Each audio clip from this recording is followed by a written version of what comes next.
Welcome to Moving Through Midlife. I am your host, Courtney, a personal trainer and movement specialist who wants to help you move through midlife with more grace. Each week, we will discuss ways we can show up better for ourselves and our children without the burnout. We will focus on overall health through habit stacking to help increase energy, provide movement snacks to help you move more throughout the day while also moving your body more, and learn from professionals on moving through midlife with ease so that you can feel confident with aging gracefully. Grab your earbuds and join me on a leisurely walk while we discuss moving through midlife.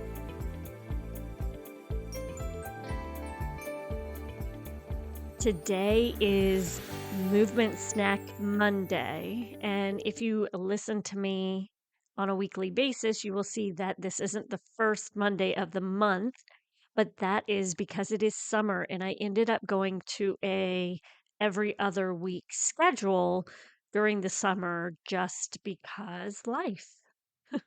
So this week we are focusing on our nervous system. And I am in the moving through midlife community. I am focusing on that as well. So, things that we can do to help relax and calm our nervous system to help us deal with anxiety and stress. A lot of us will have anxiety. Maybe you don't know why you have anxiety, but many of us will have this fight or flight response naturally within our body that has more to do with, yes, life might be stressful or, might be creating anxiety, but there are also times when you might just be going about your day and you start to deal with this anxious feelings, this fight or flight response. Maybe you start dealing with a heart palpitation, or your breathing pattern changes, or something happens where you just feel like you're on edge. I know for me, that's just what I notice. And this has a lot to do with, there's a lot of variables with this. One of them being how we are breathing, because our diaphragm helps to do two things. So when your diaphragm is moving, it is naturally pushing on the heart to increase the heart rate. And then when the diaphragm kind of relaxes, pulls away, then the heart rate will drop. So the diaphragm and the heart really work together to create this heart rate, which, if you've ever heard of heart rate variability, it's good. You want your heart rate to move through different, like, speed up and slow down, because that has a lot to do with the diaphragm as well and breathing. The other thing that happens in addition to that is also the diaphragm is massaging the vagus nerve. So the vagus nerve is that fight or flight. It's the parasympathetic or sympathetic system, right? It helps to decide if you're in that fight or flight moment or if you are more relaxed in that rest and digest phase. So when you're breathing, if you are breathing in that 360 breathing pattern, which I talk about all the way back in episode 2.2, and that was breathe. But I'll take you through because I didn't realize how far back that was. But I'll take you through that 360 breathing pattern. So, if you're doing that full 360 breathing pattern so that the diaphragm is expanding fully, you will get the massaging of the vagus nerve, which will help to bring you into that rest and digest phase. So, breathing ends up having a lot to do with anxiety from a standpoint of, like, your movement standpoint intrinsically. Another thing that can affect this is your posture.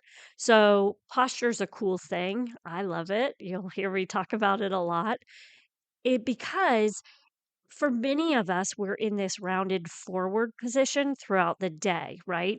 And if you sit in this rounded forward position, you're going to notice that that mid back creates this slight round forward, right? So you've got this little kink in that area. What happens when you have that kink in that area? When you take a deep breath in, it doesn't usually allow the back ribs to expand, which here again affects your diaphragm. So then you're not taking that full deep breath. So we want to work on opening that area up. And it's almost like this opening of the sternum to kind of help with that. So I'm going to take you through a couple of different things to help you with this relaxing movement for helping you to kind of relax a little bit more so that you're out of that fight or flight state. So what you're going to do, the first thing that you're going to do, let's first work on sitting up tall. So don't, I know, as soon as I say sit up tall, everybody thinks to sit up. We all like try to fix our posture. But I want you to go back to what's comfortable because I want to make sure you're doing it correctly. So you're not like pulling on your shoulder blades or doing anything wonky. So what we're going to do is I want you just to think, get into your comfortable position, and I want you to think about your spine. And there's a notch right up at the top, kind of where your neck starts. There's an area of your spine that kind of has a little bump. It's maybe a little bit more noticeable on you, or you can feel it more than you can the other parts of the spine.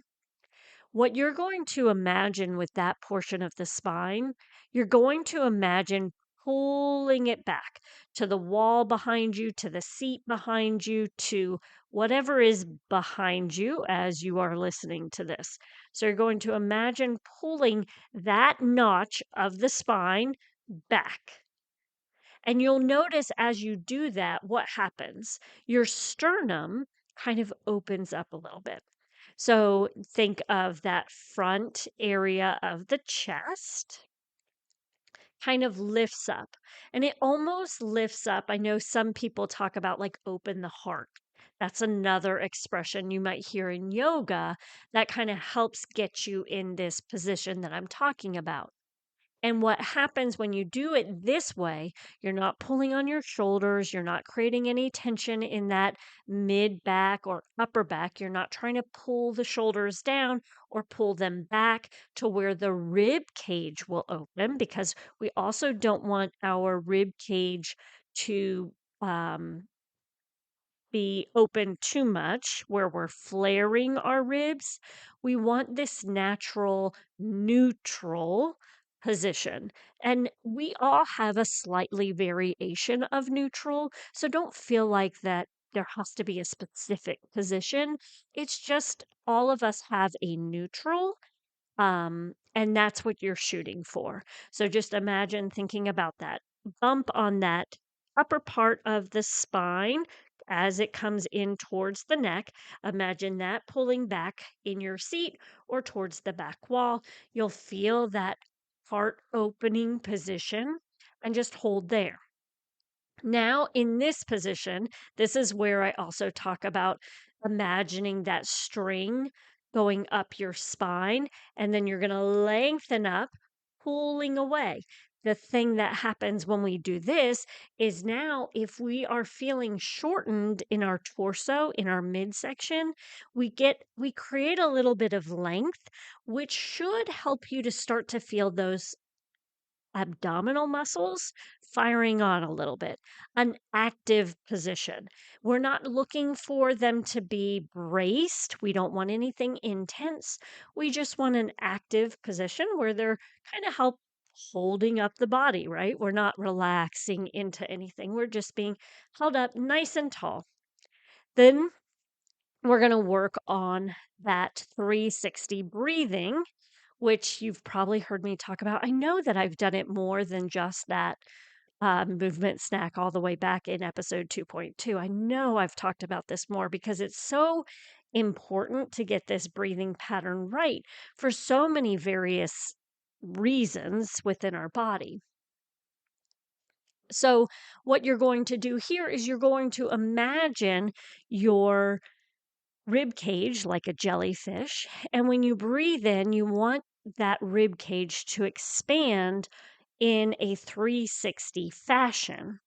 And many of us will get a little tight, like I had mentioned earlier, tight in that back area, which is why our diaphragm can't expand fully in the back, which may affect how it is massaging, in quotes, the vagus nerve. So we want to work on getting that breathing to go all the way through that rib cage so we get that full expansion. And you'll notice when you do this, you will naturally start to feel calmer. This is a great exercise. I know I mentioned this in episode 75, which was better digestion through breathing, because in that, I talk about getting out of that fight or flight moment when we're eating. We want to get into that rest or digest state so that we have better digestion. We deal with less gas and bloating if we get in this calm state. So, one thing that you can practice is when you sit down to eat, taking a few deep 360 breaths so that you do go into more of a calming state. So, that is what I would recommend you work on today. The other thing is opening up that thoracic area. Like I mentioned, just imagine that bony area of the spine. Imagine pulling that back so that you kind of open your heart, so to speak, open that sternum area to kind of unlock that area. The other thing that you want to make sure that you are doing is rotation. And again, in episode 148, mobility exercises for beginners, this was another movement snack that I did. I mentioned one of these things to do, working on rotation, where you put the toilet paper behind you on the toilet so that you're getting that rotation in, because that is a movement that many of us can't do very well. So we end up rotating through, say, our shoulders or through our lumbar area, the lumbar spine, which, if you deal with a lot of aches and pains in that area, say the low back, you might be more prone to rotating through that area. And the reason we end up rotating through that area is because our mid back, our thoracic area is locked up. So we're not able to move that as well. So, working on different things to help kind of release that area, which I have a ton of exercises that you can do to help with that. That is going to be perfect. And when we release that area, we can release the stickiness of the diaphragm and allow it to get more movement, which will help to also calm the nervous system. So, this is something I always talk about, and I feel like a broken record, and I do apologize, but I'm trying to drive home the point that this is so interrelated. I think we get hung up on what can I do for this? What can I eat for this? And it's really not that simple. I mean, it is simple in the sense of just move your body in a lot of different ways. That's going to help you feel really good. That kind of simplicity, but not simple, this one thing, this three things. No, it's the more foods you eat, the more different foods you eat, the better you will feel. The more movements you do, the better you will feel. So it's really working on variety, creating a lot of variety in your movement patterns, in your food intake, all of that. And that is hopefully going to provide you with something that you could focus on this month if you want to work on some movement. So, taking that time to practice those 360 breathing pattern, also just paying attention to your posture, thinking about pulling that area of the spine back towards the back wall to kind of help you get taller, help you feel a little bit taller so you can do that 360 breathing a little bit better. That is going to help calm the nervous system a little bit more. That's just one step. There's quite a few other things that you can do to help calm the nervous system as well. And I'll just run through them really quick. In episode 99, I talk about how fruits and vegetables can reduce anxiety. In episode 98, I interviewed someone who discussed how we can help children ease stress and anxiety. In episode 97, I also spoke to someone else about healing anxiety and trauma. In episode 50.2, I talked about posture and anxiety. And in episode 14, I spoke with Dr. Alyssa Runyon on the vagus nerve, things that you can do to help calm stress and anxiety by activating that vagus nerve. So I have a lot of information. If you would like to kind of take a more active role in working on reducing anxiety, make sure to join me in my Moving Through Midlife community over on Facebook, where we will be doing different things. I'll be sharing tips and recipes and exercises that you could do to help calm that nervous system down. And then also, I'll be sharing information about events that I have coming up. I've got a couple of classes on breathing to help kind of get deeper breaths by using a ball, and then also some stretching classes to help try to release that thoracic area. So get rid of that tension and tightness in that thoracic region with lots of rotational work. Those types of classes will be coming up. And if you're listening to this later than August, it is okay. We're doing different things each month. You will always see a lot of the same movements over and over again because they work to help other areas. The 360 breathing also helps with core health, strengthening the core. It also helps with pelvic floor. If you deal with a leaky bladder, it's going to help with that. It helps with low back pain. It helps with balance. So all of these things are interrelated. So just make sure to join over in the community whenever you're listening to this, as I will be able to provide you with tips and tricks and things that are going to help you move better and feel better during this midlife stage. I hope you all have a wonderful day. I do plan on getting back on the weekly schedule here, hopefully within the next week or so. And make sure to keep moving. I hope you enjoyed this episode and found something to take away to help you practice healthier habits, move more, or handle the midlife and aging with grace. If you enjoyed this episode, please share it with a friend or leave us a review to help us reach more moms just like you. Head to movingthroughmidlife.com to join the free community or learn how you can move more and feel better in your daily life.